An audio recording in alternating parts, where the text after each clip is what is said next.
WhatsApp everyone, welcome back to my channel. मेरा नाम है कृष्णा चांदवानी और मैं लेके आता हूँ आपके पास बहुत सारे videos regarding maths and science of class 6, 7 and 8।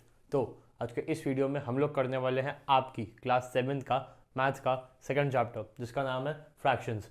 2.1 uploaded, 2.2 uploaded, 2.3 starting के 1, 2, 3, 4 अपलोडेड। तो इस वीडियो में आपको कराई जाएगी आपकी class 7 maths chapter number 2 exercise 2.3 fractions के क्वेश्चंस नंबर 5, 6, 7 और 8।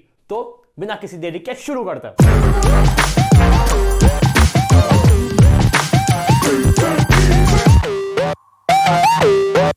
Okay guys, question number 5. Siley plants 4 saplings in a row in a garden. The distance between 2 adjacent saplings is 3 by 4 meter. Find the distance between the first and the last sapling. अच्छा है, technicality में देखा जाए तो अच्छा है। The Saili plants 4 sapling, 4 sapling. अब drawing पे मत जाना। 1, 2, 3 और 4 सेपलिंग उसने प्लांट किए अपने गार्डन में। Okay, clear? 4 सेपलिंग्स प्लांट किए उसने अपने गार्डन में, ठीक है। फिर क्या लिखा है? The distance between 2 adjacent saplings. Adjacent मतलब चिपकी हुई, एडजेसेंट मतलब चिपकी हुई। 2 चिपकी हुई सेपलिंग्स के बीच का डिस्टेंस है 3/4 मीटर, 3/4 मीटर, ठीक है, मतलब 75%। इनके बीच 3/4 मीटर, इनके बीच 3/4 मीटर और इनके बीच 3/4 मीटर। अब मुझसे पूछा है कि पहली और आखिरी के बीच में कितना डिस्टेंस होगा।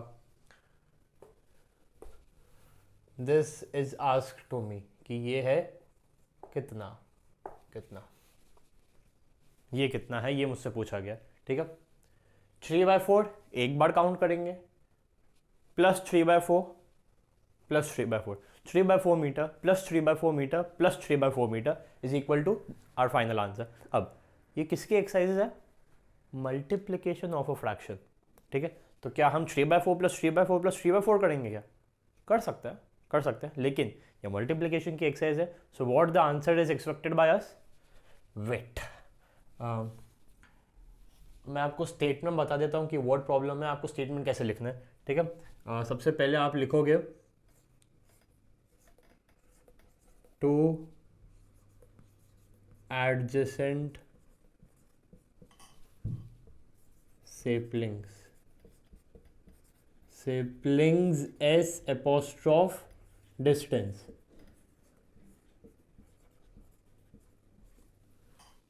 टू एडजेसेंट सेपलिंग के बीच में डिस्टेंस कितना है? 3/4 मीटर, 3/4 मीटर है, ठीक है। आपको 3 बार काउंट करना है और डायग्राम बना देना। डायग्राम आप भले बता सकते हो।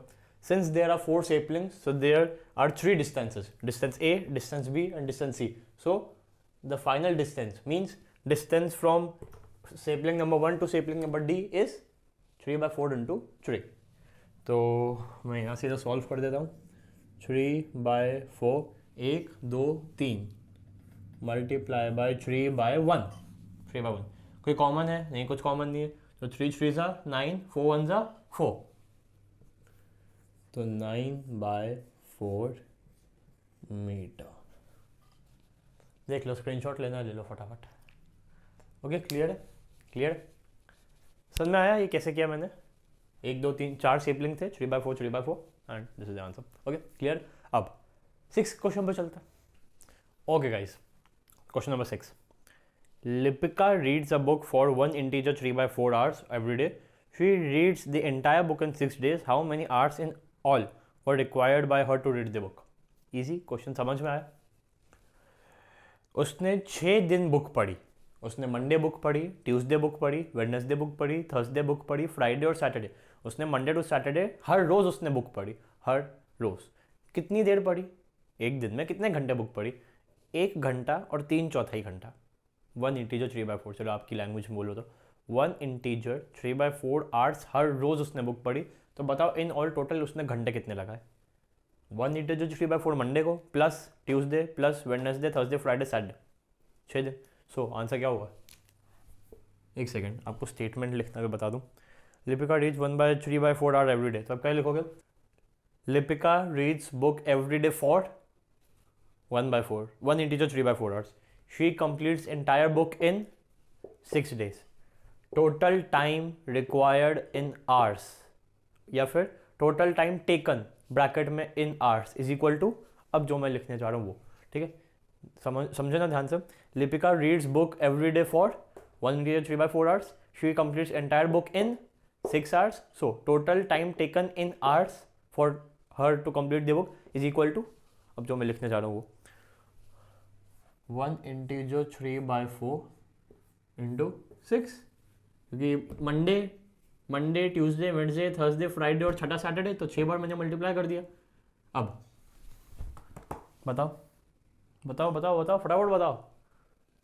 4 1 जा 4, 4 + 3 7, ओके, 7/4, 4 1 जा 4, 4 + 3 7, 7 इंटीजर 4/6 इंटू 6/1। कॉमन है, 2 से कैंसिल किया तो आंसर आया 2, 2 से कैंसिल किया तो आंसर आया 3। 7 3 21, 7 3 21 डिवाइडेड बाय 2 1 2।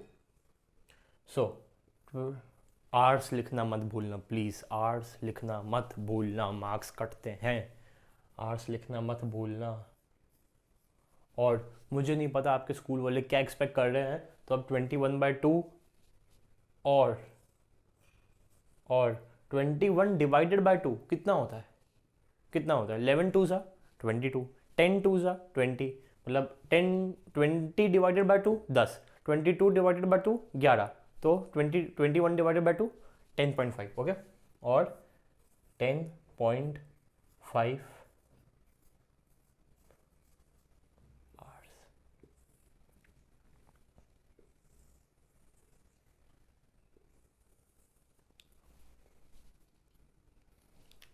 क्लियर 10.5 भी हो सकता है, फिर 21/2 भी हो सकता है। अब 7 क्वेश्चन पे चलता हूँ। ओके, अगला क्वेश्चन नंबर 7 सबसे simple. A car run 16 kilometre using 1 litre of petrol, how much distance will it cover using 2 integer 3/4 litres of petrol. अब मैं आपसे पूछता हूँ, 1 लीटर में 16 किलोमीटर चल गई, तो 2 किलोमीटर में कितनी चलेगी? 16 × 2 32। 1 लीटर में 16 किलोमीटर चल गई, तो 10 लीटर में कितनी चलेगी? 160। कैसे किया? 10 लीटर में कितनी चलेगी, तो ये जो कितनी चलेगी का जो लीटर था 10, उसको मैंने 1 लीटर के डिस्टेंस से मल्टीप्लाई कर दिया। किससे? 16 से, तो 10 × 16 हो गया। बस अब यहाँ पे उसी 10 की जगह क्या है 2 इंटीजर 3/4। तो स्टेटमेंट क्या लिखना है आपको? Using 1 litre of petrol car runs is equal to 16 kilometre. So by using 2 integer 3/4 litres car will run is equal to, समझे? वापस, using 1 litre of petrol car runs is equal to 16 kilometre. So अगली line में, so using 2 integer 3/4 litres comma car will run कितना? 2 integer 3/4 multiply by 1 में कितना चली थी? 16।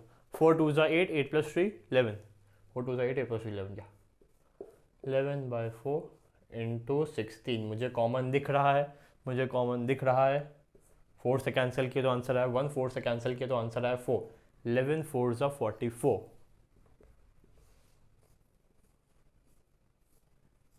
वापस से बोल रहा हूँ, किलोमीटर लिखना इस बार मत भूलना प्लीज़, किलोमीटर लिखना मत भूलना, मार्क्स कट जाते हैं, ठीक है? किलोमीटर था, ठीक है, क्लियर है? अब थोड़ा खुद ही समझ में आ रहा होगा, 1 लीटर में 16 चलती है, तो 2 लीटर में कितनी चलेगी? 32। तो 3 लीटर में कितनी चलेगी? 3 में कितनी चलेगी? 48। 3 में चलेगी 48। ये देखो 48 से थोड़ा सा कम, क्योंकि ये 2 इंटीजर 3/4 है। ये 2 इंटीजर 4/4 होता तो क्या होता? 2 इंटीजर 4/4, 4 2 8, 8 + 4 12, 12/4 मतलब हो गया 3 हो गया, तो आंसर 48 आता है, ठीक है? तो देखो 48 से थोड़ा सा कम है और 32 से अच्छा खासा ज़्यादा है, ठीक है? थोड़ा सा मतलब अपन का आंसर सही है, ठीक है? अब 8th क्वेश्चन पे चलते हैं। 8th क्वेश्चन के 2 पार्ट हैं, मैं दोनों करने को तैयार हूँ, फिर वीडियो खत्म। ओके गाइस, क्वेश्चन नंबर 8 बहुत ईजी है, फटाफट खत्म करके वीडियो खत्म करते हैं। Okay, provide the number in the box, हमें बॉक्स में कोई ऐसा नंबर डालना है सच दैट, जैसे कि 2/3 into something by something is equal to 10/30 हो जाए।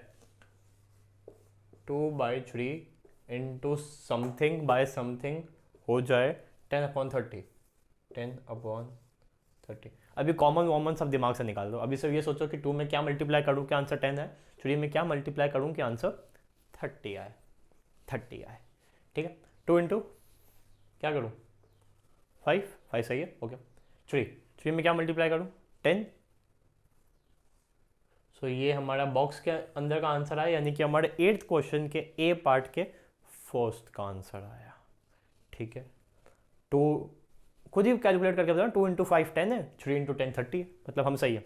ठीक है, अब अगला देखो, the simplest form of the number obtained in box is, box में जो नंबर ऑब्टेन्ड हुआ है उसका सिंपलेस्ट फॉर्म क्या है? सिंपलेस्ट फॉर्म मतलब रिड्यूस फॉर्म, मतलब कटा हुआ फॉर्म, मतलब कैंसिल किया हुआ।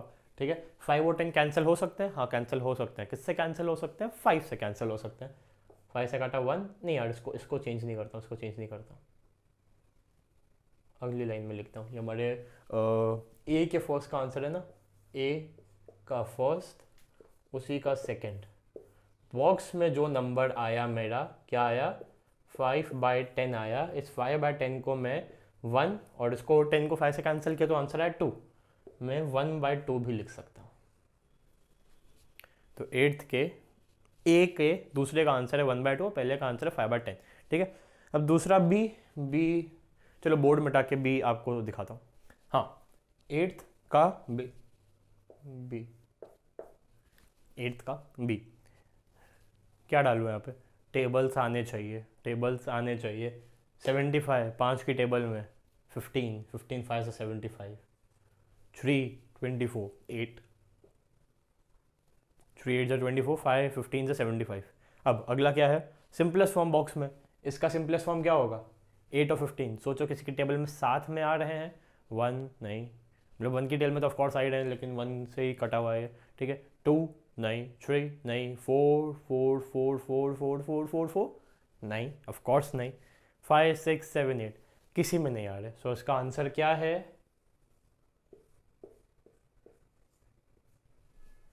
8/15 ही है दोनों का आंसर। और पहले में क्या था? एक का था 5/10 और दूसरे का था 1/2, क्योंकि वो कैंसिल हो रहे थे। 8 और 15 थोड़ा थोड़ा ये सोच लो आप, एक इवन है और एक ऑड है, तो साथ में आना थोड़ा सा तो मुश्किल है ही, थोड़ा सा, ज़्यादा नहीं, थोड़ा सा मुश्किल है। 8 किस में आ सकता है? 8 में आ सकता है, 1 में आ सकता है, 2 और 4 में आ सकता है, और 2 और 4 की टेबल में ऑड नंबर्स तो होते ही नहीं है, तो बाय डिफ़ॉल्ट हमारा आंसर कट नहीं सकता। तो सिंपलेस्ट फॉर्म भी इसका 8/15 ही है। तो इसी के साथ आपकी 2.3 हो जाती है ख़त्म। मल्टीप्लिकेशन ऑफ फ्रैक्शंस जैसा टॉपिक हमारा हो गया ख़त्म। पिछले वीडियो में 1 2 3 4 अच्छे क्वेश्चंस थे वो भी। इसमें वर्ड प्रॉब्लम थे, इसमें सीपलिंग वाला अच्छा था, इसमें कार पेट्रोल वाला अजीब सा था, छोटा सा था काफ़ी, लिपिका वाला भी छोटा सा ही था। सो इजी एक्सरसाइज है, ये भी कुछ नहीं है, ये भी कुछ नहीं है। ठीक है, सो आपका वीडियो होता है ख़त्म, आपकी एक्सरसाइज होती है ख़त्म। कोई भी डाउट है, क्वेरी है तो कमेंट बॉक्स में डाल देना। अब मैं आपसे मिलता हूँ अगली वीडियो में, तब तक के लिए